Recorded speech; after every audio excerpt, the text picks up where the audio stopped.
सभी लोग भगवान की आनंदमयी मंगलमयी चर्चा श्रवण कर रहे हैं। भगवान की अनन्य लीलाएं हुई। श्री परीक्षित जी महाराज का पदार्पण हुआ। बड़ी सुंदर चर्चा है, बड़े ध्यान से श्रवण करें। परीक्षित जी महाराज आए हैं। अस्वस्थामो प्रस्ते ब्रह्मास्नोरुतेजसा उत्तरायाहतो गर्भ ईसेन जीविता पुनः।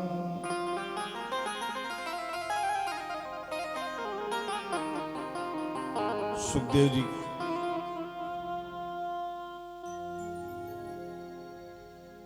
बड़ी सुंदर चर्चा का दर्शन करा रहे हैं। उत्तरा देवी के साथ विवाह हुआ। उत्तरा देवी को गर्भ आया। उस गर्भ में परीक्षित जी आए। उस द्रोणी अश्वत्थामा ने ब्रह्मास्त्र छोड़ दिया। बड़े ध्यान से सुनना। ब्रह्मास्त्र छोड़ दिया। गर्भ जब जलने लगा तो उत्तरा देवी ने निवेदन किया, मामा। उत्तरा देवी के भगवान कृष्ण मामा लगे। क्यों मामा कैसे लगे? बोले अभिमन्यु जी के मामा हैं, इसलिए उनकी पत्नी के भी मामा लगे।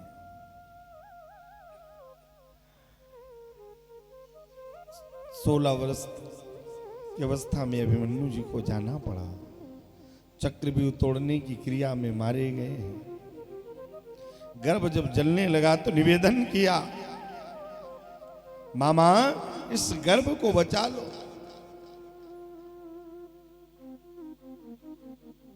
अब तो गर्भ को बचाना का निवेदन किया और भगवान गए, गर्भ में प्रवेश कर गए। और जैसे ही भगवान ने प्रवेश किया है, उस गर्भ में परीक्षित जी पल रहे हैं। परीक्षित जी ने दर्शन किया, आनंदित तो हो गए। बड़ी सुंदर बात। भगवान ने कहा, क्या चाहते हो परीक्षित?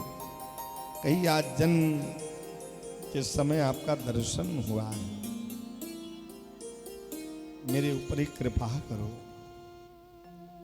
आज जैसे दर्शन आपका मुझे हुआ है, मैं मृत्यु लोक में आ रहा हूं, और जब मृत्यु लोक से मैं जाऊं ना, तो फिर आपका दर्शन मुझे प्राप्त हो। ऐसी भावना व्यक्त। भगवान ने कहा, जाओ परीक्षित, आप तो गर्भ के अंदर मेरा दर्शन कर रहे हैं। जब मृत्यु लोक में आप यहां से जाओगे तो भागवत के रूप में मेरा दर्शन करोगे, क्योंकि भागवता साक्षात स्वरूपा कृष्ण, कृष्ण साक्षात स्वरूपा भागवता। भागवत स्वयं कृष्ण है और कृष्ण स्वयं भागवत। तो मेरा दर्शन आपको होगा भागवत के रूप में। अब शुभ समय परीक्षित जी आए। धीरे धीरे परीक्षित जी बड़े हुए। उनके बाबा लोगों ने उनको राज्य दे दिया और वो प्रभास क्षेत्र चले गए। परीक्षित जी ने कहा, देखिए मेरी राज्य में कोई प्रजा दुखी तो नहीं है। शास्त्र कहता है कि राजा के होते हुए अगर प्रजा दुखी होती है, प्रजा को पीड़ा मिलती है, तो ऐसे राजा को नरकम ब्रजेत, नरकगामी होना पड़ता है। अब तो भ्रमण करने के लिए निकले। तथा परिचित दिविजयस क्षयः मही महाभागवता ससाहिहा।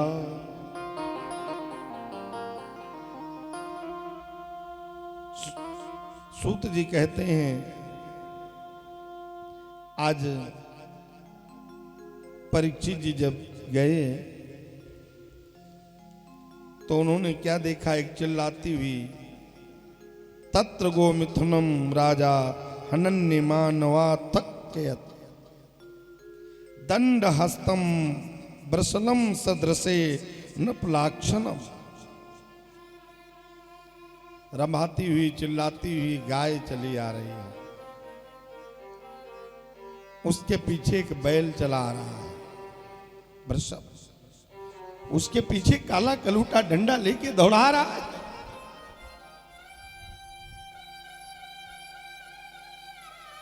और परीक्षित जी ने देखा, गाय से पूछा आप कौन है, क्यों चिल्ला रही है, कौन सी पीड़ा है। गाय रोने लग गई, कहने लगी कि मैं गाय रूप में पृथ्वी महा हूं। पीछे वृषभ से पूछा आप कौन है, बोले मैं धर्म रूपी बैल हूं। आपका 3 पैर, एक पैर कहां चला गया, एक पैर मेरा टूट गया है। धर्म के 4 चरण हैं, कौन कौन, सत्य, दया, तप और दान। तो कलयुग में, कलयुग के आते आते एक चरण टूट गया है, कौन, सत्य। दया भी है, धर्म भी है, दान भी है, लेकिन लोग अनायास झूठ बोलते हैं। कोई मतलब नहीं है झूठ बोलने का, फिर भी अनायास स्वभाव में है। शास्त्र कहते हैं अपत्ति काले मर्यादा नास्ति। अगर विपत्ति आए तो मर्यादा चली जाए कोई बात नहीं, लेकिन अनायास मर्यादा नहीं जानी चाहिए। जैसे कोई कसाई गाय को मारने के लिए दौड़ा रहा हो, पीड़ित कर रहा हो, उससे प्रताड़ित कर रहा हो, और आप देख रहे हो गाय आपके सामने से निकल जाए और कसाई पीछे से आए, बोले इधर क्या गाय गई है, तो आप स्पष्ट बता दो कि गाय नहीं गई है, कोई दोष नहीं है, उसके प्राण बच जाए।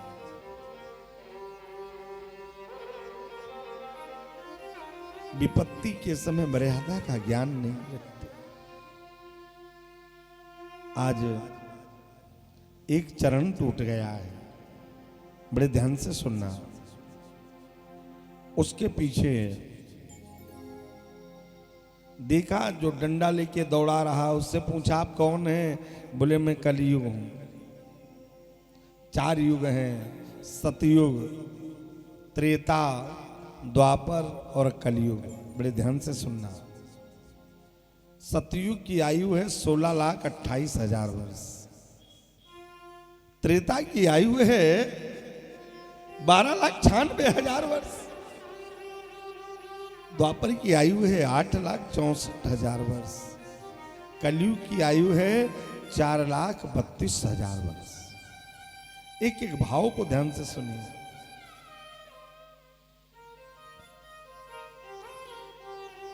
इतना बड़ा है सतयुग और सबसे छोटा है कलयुग। जहां ये बात कही, कहीं इनको क्यों प्रताड़ित कर रहे हो, गाय को क्यों पीट रहे हो, पृथ्वी मां को क्यों सता रहे हो। कलयुग ने कहा ये मेरा युग है, मैं जैसे चाहूंगा वैसे रहूंगा। बोले ये नहीं है, सबके लिए सिद्धांत है, बगैर सिद्धांत कल्याण नहीं है, सबका सिद्धांत है।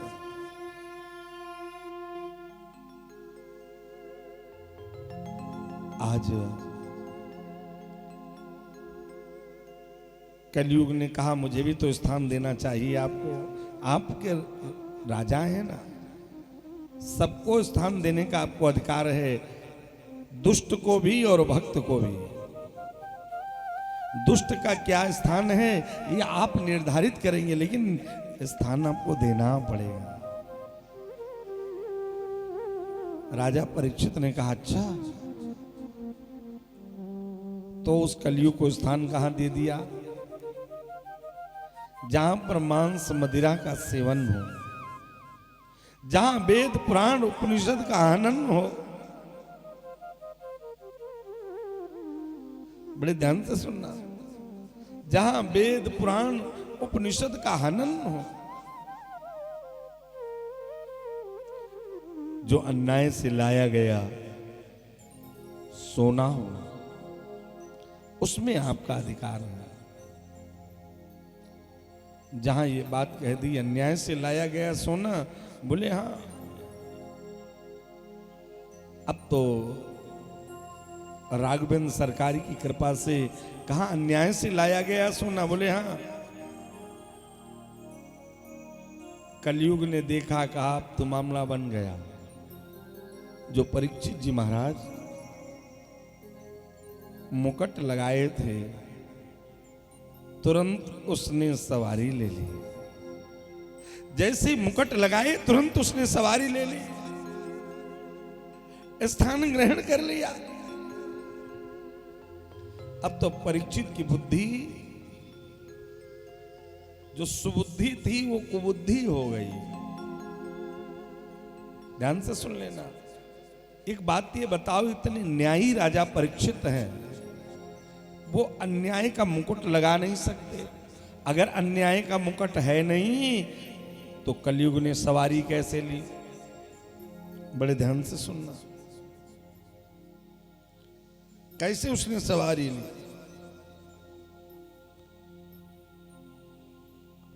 आज वो मुकुट जो लगाए थे वो परीक्षित नहीं लाए थे, वो भीम लाए थे। जिस समय भीम ने जरासंध का वध किया था, वो मुकुट छीन लाए थे। आज वही मुकुट लगाए हुए थे परीक्षित, आज वही मुकुट परीक्षित लगाए हैं।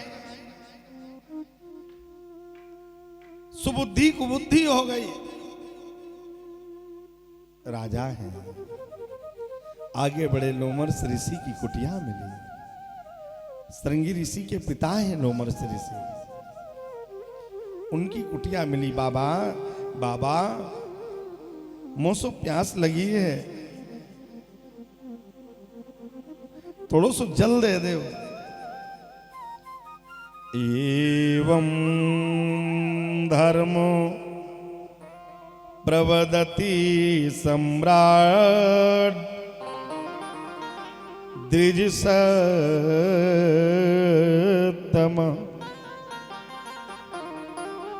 समाहितेन मनसा विखेदा पर्यष्ट ततम। सुखदेव जी कहते हैं, सौनक धर्म का प्रपंच सुनाने वाले, धर्म का प्रचार करने वाले, धर्म में अग्रगण्य सम्राट परीक्षित बहुत ही सेवा भाव में लगे रहते हैं, बड़ी उनके अंदर प्रसन्नता रहती है। लेकिन समय बदल गया। एक बात और बताऊं, ये मन बड़ा दुखदाई है, इसलिए इस मन को हमेशा पकड़ के रखना चाहिए। मन को स्वच्छंद नहीं छोड़ना चाहिए, क्योंकि मन का भोजन है व्यसन और आत्मा का भोजन है भजन। बाबा मोसो प्यास लगी, थोड़ो जल दे दो। बाबा कुछ नहीं बोले, क्योंकि समाधिस्थ थे। जब बाबा कुछ नहीं बोले, समाधिस्थ थे। बड़ी सुंदर चर्चा है, बड़े ध्यान से सुनना। बाबा बोले नहीं। देखा मरा हुआ तक्षक उनकी कुटिया में पड़ा था। तक्षक का दूसरा मतलब होता है काल। काल माने समय। वो किसी को छोड़ता नहीं है, बड़े ध्यान से सुनना। तक्षक किसी को छोड़ता नहीं है। काल, काल माने समय। मरा हुआ तक्षक पड़ा था खटिया में, धनुष की नोक से उठाया और गले में डाल दिया। एक एक भाव को बड़े ध्यान से सुनिए। जैसे ही मरा तक्षक डाल दिया, परीक्षित जी चले आए। संत का अपमान हो गया। संत का अपमान, ब्राह्मण का अपमान, इष्ट का अपमान, गुरु का अपमान, अपने से बड़े का अपमान। यहां तक शास्त्र कहता है किसी का अपमान करने का अधिकार हमारा नहीं है। चले यार। जैसे ही मुकुट उतारी के रखा, उनकी कुबुद्धि सुबुद्धि में परिवर्तित हो गई। अरे मैंने एक संत का अपमान किया, मैंने महात्मा का अपमान किया। महात्मा का मतलब होता है महान चासो आत्मा, वाह महात्मा।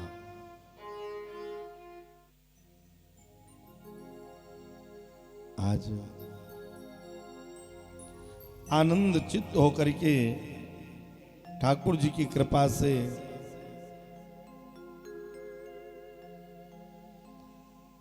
बड़ा ही सुंदर भाव है। अब तो मैंने संत का अपमान किया।